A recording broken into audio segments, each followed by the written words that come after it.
as boqonnaa tokko irra kan jiru. Boqonnaa tokko lakkoobsa 7 kaasee maqaa Gooftaa Yesuus Kiristoosiin nan dubbisa akkas jedha. Waaqayyo ammas anatti dubbatee garaan itti si ergu hundumaa dhaqi. Wantan si abboomu hundumaas godhi malee ani mucaadha hin jedhin. Ani si oolchuudhaaf si wajjiniin jira hoo. Ati isaan duratti hin sodaatin jedhe Waaqayyo kana dubbateera. Ergasii Waaqayyo hiixatee harka isaa afaan kootti buuse kunoo ani dubbii koo afaan kee keessa nan kaa'a. Ilaa akka ati buqqistuuf, akka diigduuf, akka balleessituuf, akka garagalchituuf, akka ijaartuuf, akka dhaabduufis ani har'a saba irratti mootummaa irrattis aboo siif kenneera naan jedhee ameen. Kutaan amma dubbisee dubbannaa Ermiyaasiitiif Waaqayyo gidduutti haasaa Ermiyaasiitiif Waaqayyo gidduutti ta'edha. Haasaan Ermiyaasiitiif Waaqayyo gidduutti ta'e kun gaafa jalqabu Waaqayyootu Ermiyaasiitiin hin fo'ate. Waaqayyo maalidha? Akkasumatti isa nama jaallatudha.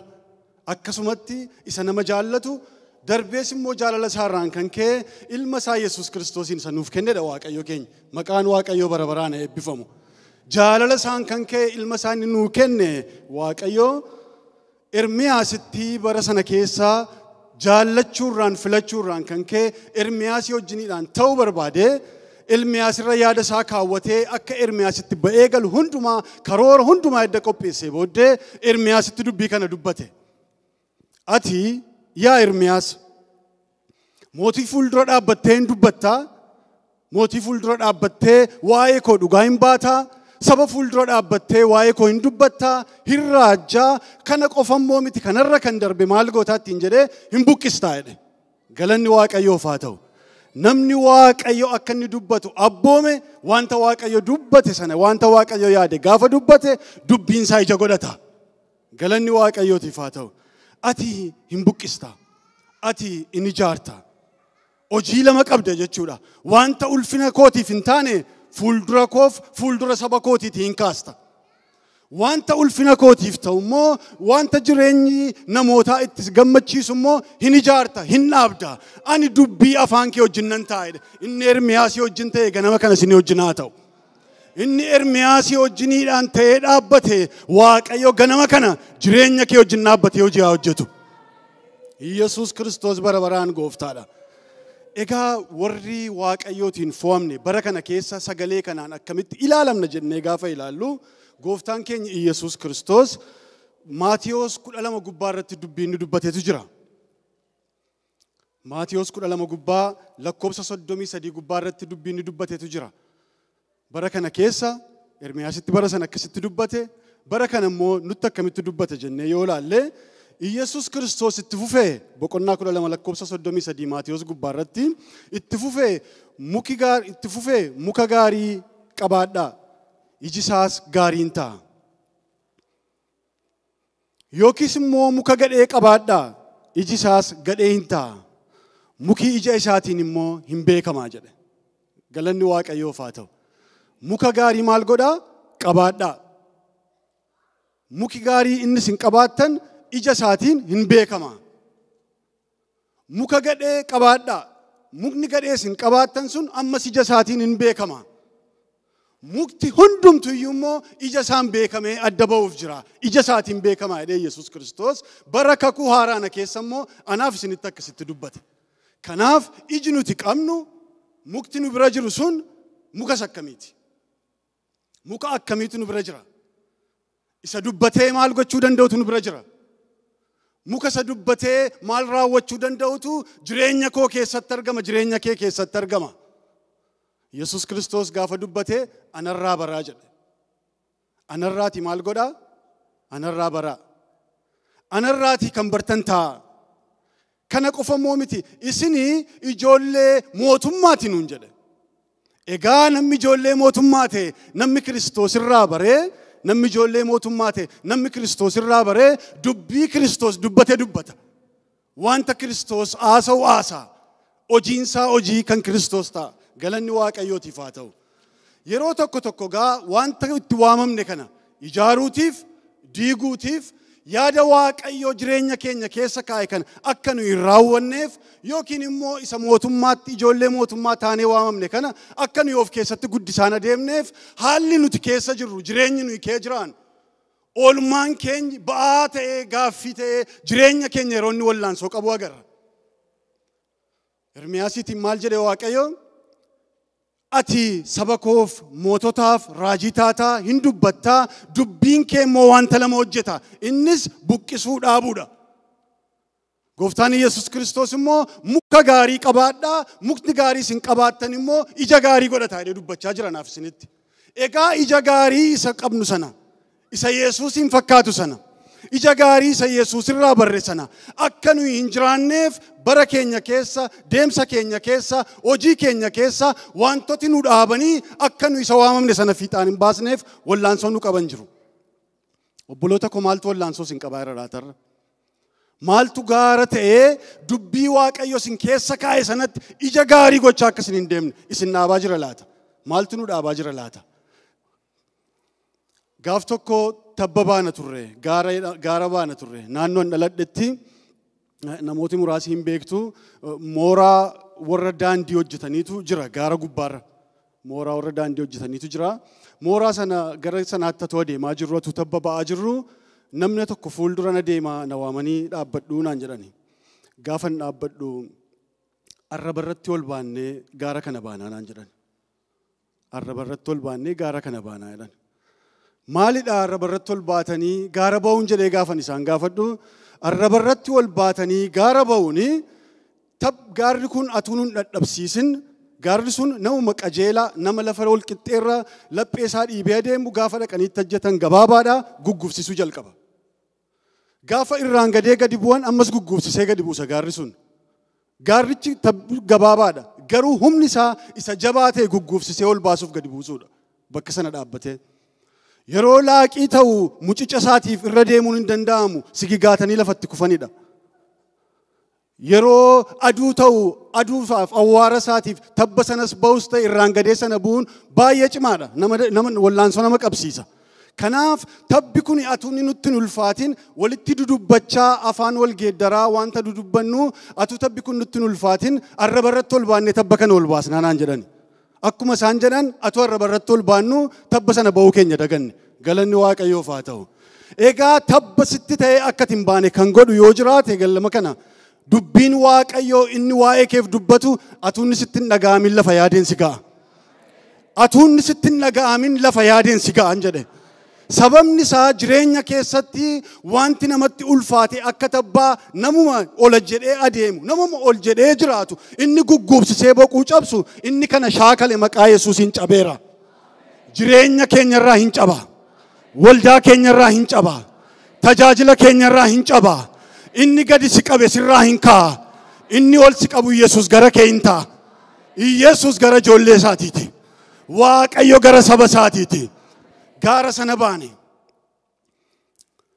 Kanaaf Waaqayyo jireenya keenyaan dubbii gaarii dubbannee wanta inni itti nu waame bukkee ga'uudhaaf inni Yesus Kiristoos anarraa baraa jedhe sun dhaabbannee akka nuyi gaaffii wal gaafannu akka nuyi dhaabbii gaaffii wal of gaafannu akka nuyi jireenya keenya wajjin wallaansoo wal qabaa adeemnu rakkinni godha isa Waaqayyo nuun jedhe sana dagannee al tokko jireenya. Rakkinni inni kun gaafa nutti dhufu dhaabbannee of gaafanna. Maalidha inni? 10 keessaa tokko baasaan jira. Kennaa jaalalaa koo kennaan jira. Kadhata koo ganamaaf galgalaa yeroottis yeroo malees nan kadhadha. Qalbii jijjiirannaa keessan deddeebi'a. Ani Waaqayyo fuulduratti wanta hamaa hojjedhe kana jedhee waan ani maddu hin qabu. Garuu qormaati mana koorra jira. Garuu qormaati jireenya koorra jira. Garuu lolli tajaajila koorra jira. Garuu lolli nurra jira kan jettanii yoo jiraattani Waaqayyo isa kana hundumaaf deebii qaba. Waaqayyo isa kana hundumaaf deebii qaba. Jireenya keenyaaf dhaabannee qixxatti Waaqayyo wajjin wal bira dabarree akka yaannu. Qixxatti Waaqayyo wajjiniidhaan gargar baane yaada Waaqayyo wajjin wal bira dabarre akka sakattaanu nu godha rakkinni tokko. akka wal sakattaan nu godha rakkinni tokko tokko. Qixxatti waaqayyo wajjin gargar ceene sakatta'urra atuu jirru rakkinni inni guddaan dhufee isa xiqqaatti nu kenna. Iyyoobiin akkaataan itti qore rakkinni sun yaadattu. Rakkinni inni guddaan dhufee isa xiqqaatti nu kennee darba. Lolli inni xiqqaan dhufee isa guddaatti nu kennee darba. Garuu rakkinni walirraati wal furee nu haa rakkisu iyyuu malee rakkinni nurratti haa darbu iyyuu malee inni rakkina gararraatti moo'ee jiraatu waaqayyo nu wajjiniin jira. Inni rakkina gararraa moo'ee jiraatu waaqayyo waldaa kana wajjin jira. Jira waaqayyo nu wajjiniitiin. Yeroo rakkinni nutti baay'atu gaa waa'ee isaa dubbachuun waa'ee isaa yaaduun qorumsa yeroo gara jireenya keenyaatti baay'atu waa'ee qorumsa nutti baay'atee yaaduutiin rakkina sana maatii keenya goonaal tokko tokko. Rakkinni sun akkuma ijoollee qabnu keessaa lakkoobsa tokkootti akkuma hojii qabnu keessaa lakkoobsa tokkootti jireenyuma keenya keessa akka qaama tokkootti rakkina sanaaf beekamtummaa laanna. Ganama kana dubbii rakkina qofa odeessuudhaaf yaaddoo qofa dubbachuu inni arraba keerra taa'e yoo jiraate maqaa Yesuusin sirratti geeddaramu. Ulfina himuun sitti geeddaramu jedhe. Ulfina waaqayyoo mul'isuudhaan jireenyi kee geeddaramu.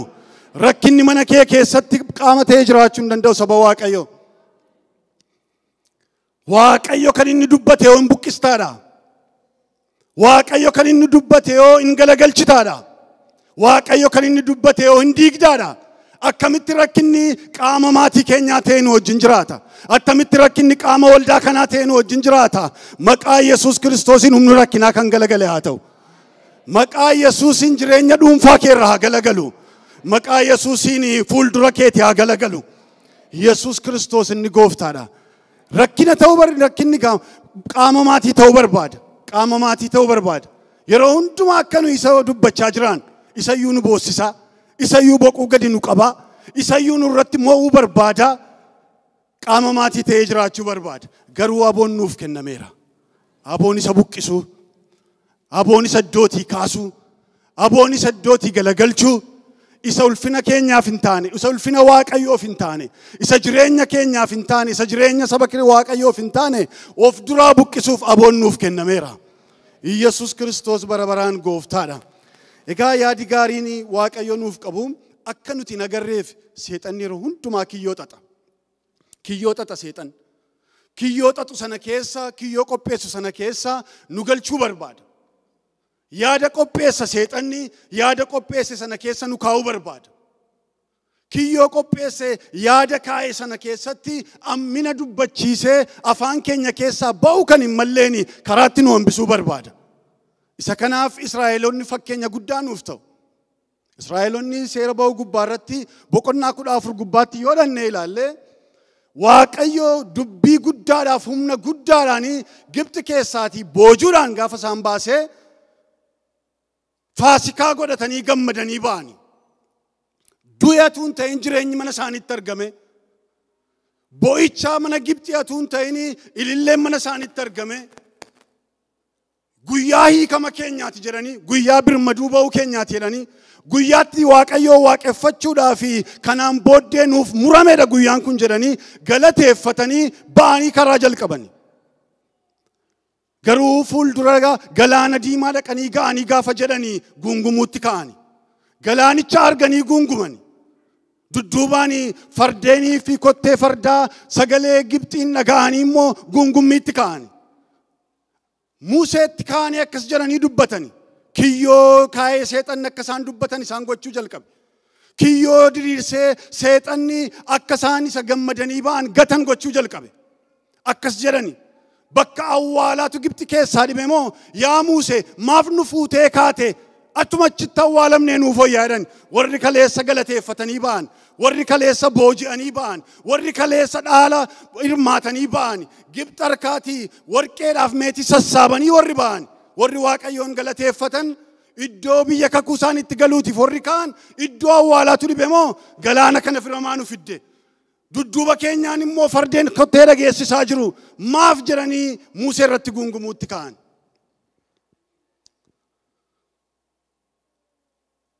Waaqayyoo gungummii isaanii sanaaf haraaratti agarsiisee galaanni sun gargar hiiramee erga ce'anii booddee wanti waaqayyo bakka kanatti hojjete illee jalaa irraanfatame. Gaarummaa waaqayyo godheef jalaa dagatame. Gungumuu isaanii isa kaleessaa ittuma fufanii. Jireenya isaanii isa kaleessaa isa hadheessu sana ittuma shaakalanii.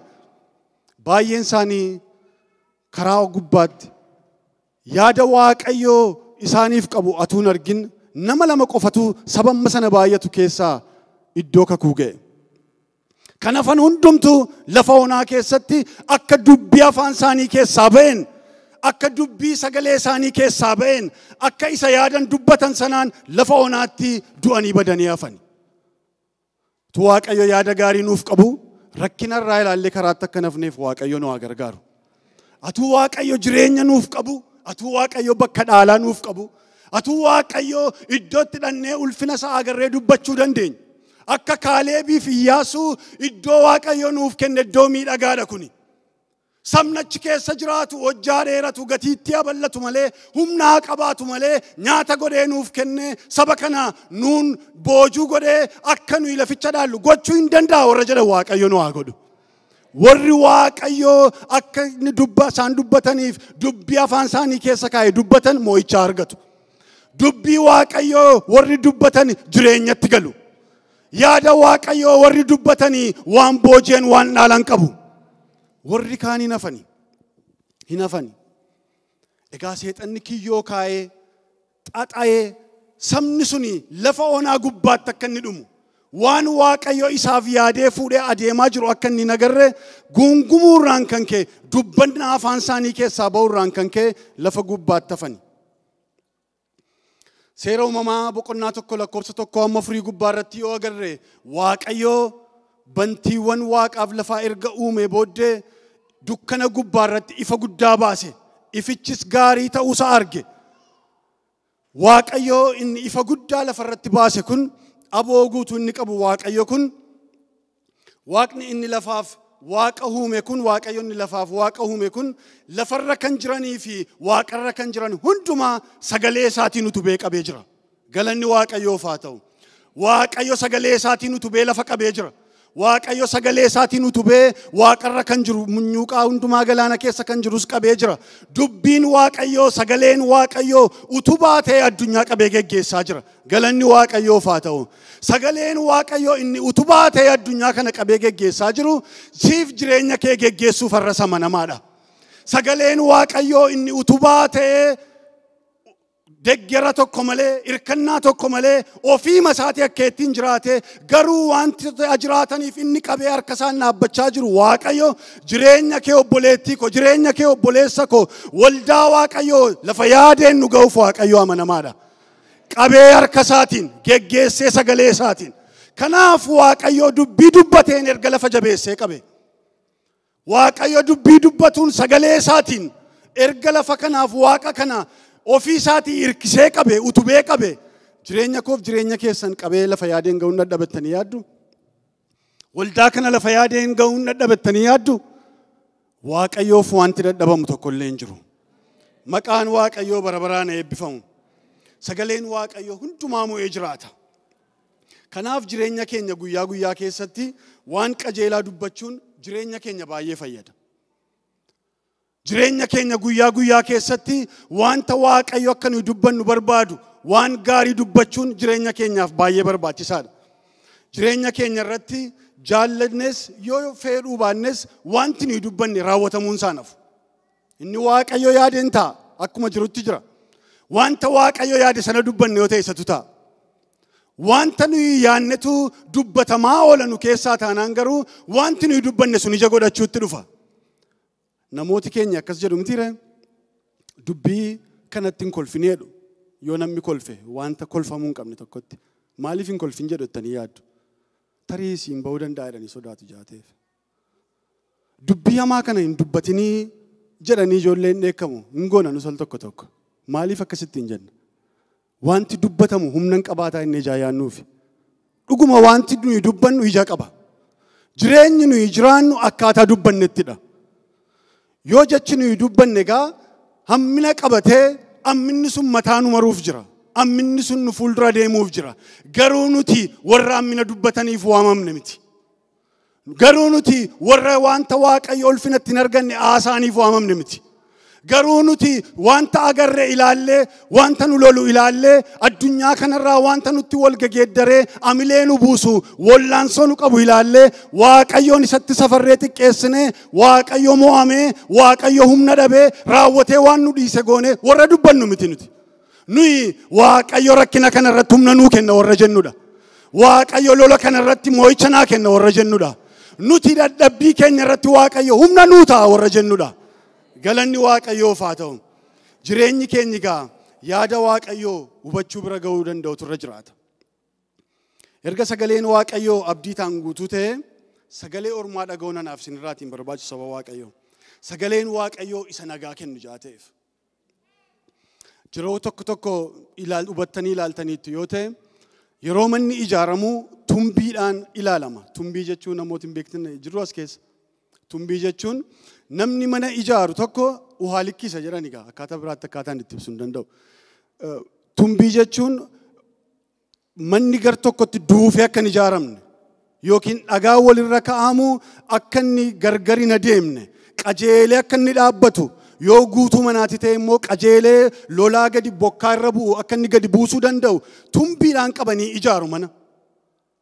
Manni bifa sanaan hin ijaaramu yoo ta'e gaafa qilleensi guddaan itti dhufu tokko, gaafa bokkaan guddaan itti dhufu tokko, guutuun mana sanaa gadi bu'ee dagaleensaa jigee bokkaanis inni sodaatame galuu danda'a.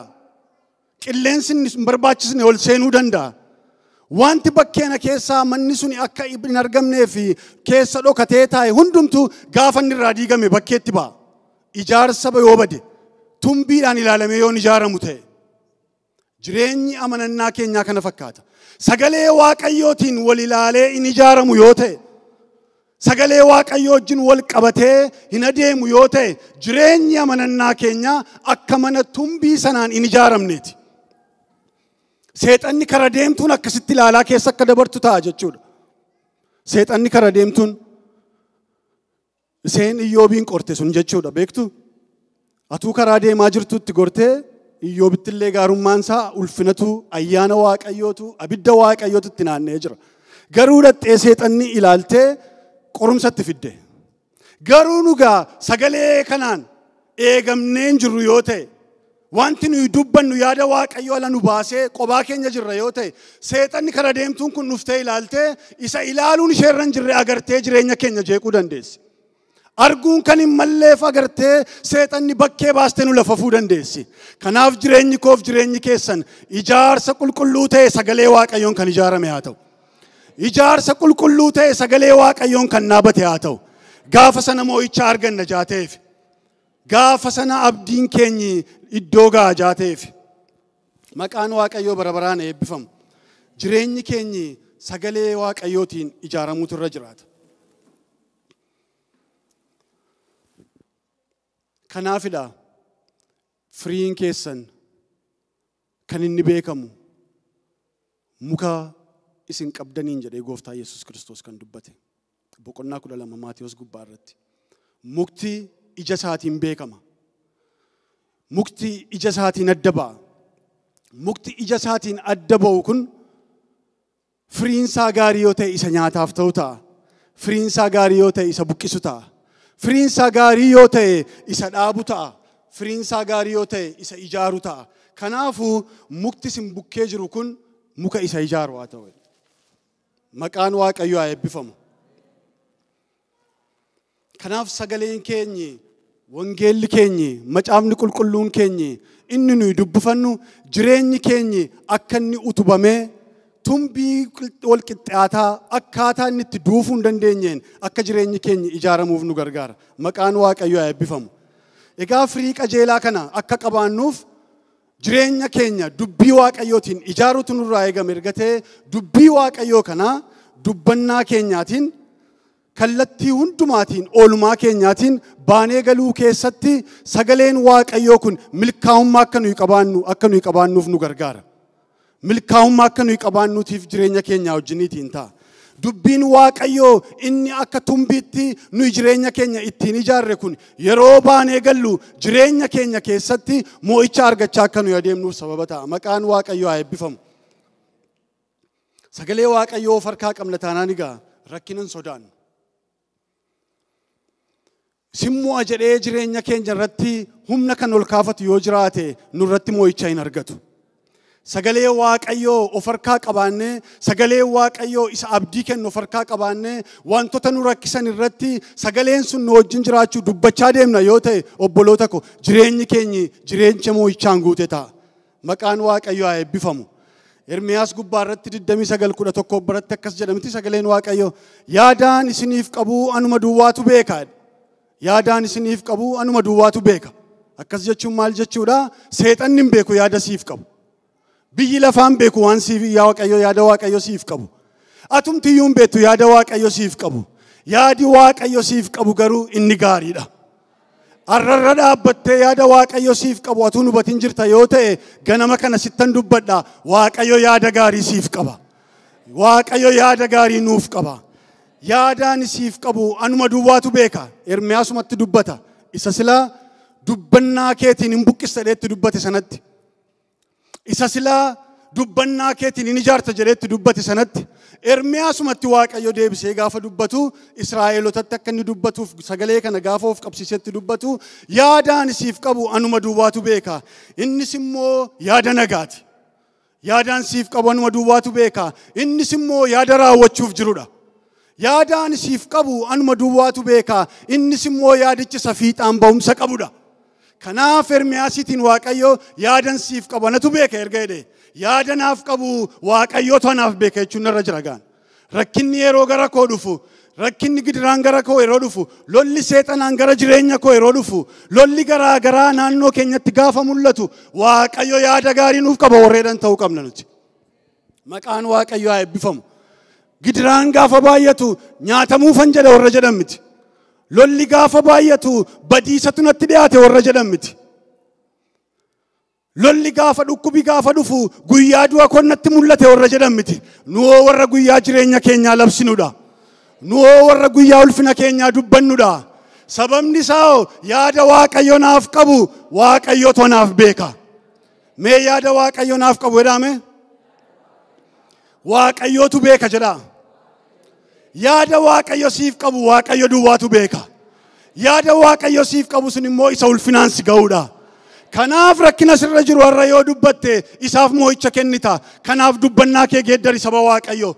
Rakkina ilaalteen dubbatin, gidiraa ilaalteen dubbatin, dhibaa'ummaan afaan kee keessaan bahin. Waaqayyo yaada gaarii siif qaba. Yaadni Waaqayyo sun immoo ol kaasee miilla kee dhagaarra dhaaba. Ol kaasee miilla kee iddoo ulfinaan ga'a. Waaqayyo yaada gaarii qaba. Saba isaaf yaada gaarii qaba. Waldaa isaaf yaada gaarii qaba. Ijoollee isaaf yaada gaarii qaba. Yaadni Waaqayyo immoo qajeelaadha. Yaadni Waaqayyo immoo ulfina qabeessa. Yaadni Waaqayyo immoo yaada moo'ichaati. Moo'icha kenna Waaqayyo. Edda Waaqayyo yaada gajeeraa yaada gaarii kana nuuf qabatee maal sodaannee raafamna ree? Maal sodaannee dhiphanna ree saba Waaqayyo? Maaltu nu dhiphisa? Yaada Waaqayyo nuuf qabu yaada gaarii sana bira ga'uutiif, yaada Waaqayyo nuuf qabu isa qajeelaa sana arguutiif dubbiin dhibaa'ummaa afaan keenya keessaa hin bahin. Jechi nuti dubbannu akka qodaa qorichaa akka ta'e beektu saba Waaqayyo. Qodaa qorichaa beektu miti? Qodaa qorichaa keessa qorichumatu ta'a. Qodaa qorichaa keessa qorichumatu ta'a.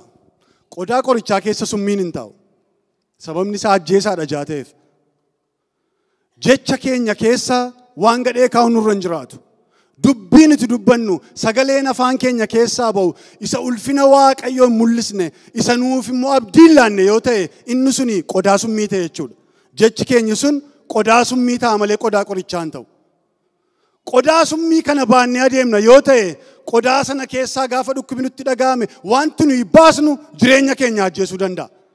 Qodaa sana keessaa wanti nuyi fuunu naannoo keenya miidhuu danda'a. Qodaa sana keessaa summiidha yoo ta'e kan ba'u. Summiin sun maaloodha? Yaaddoodha yoo ta'e kan nu keessaa ba'u. Yaaddoofnee naannoo yaaddeessina. Qodaa summii sana keessaa kan ba'u sodaadha yoo ta'e sodaa sanaanii akka mo'amne dubbanna. Qodaa summii sana keessaa kan ba'u jibba yoo ta'e jibbi akka inni wal horu goona. Qodaa summii sana keessaa kan ba'u dhukkuba yoo ta'e dhukkubni akka inni kan keenya ta'uu goona. Kanaaf qodaa nuyi baannee adeemnu.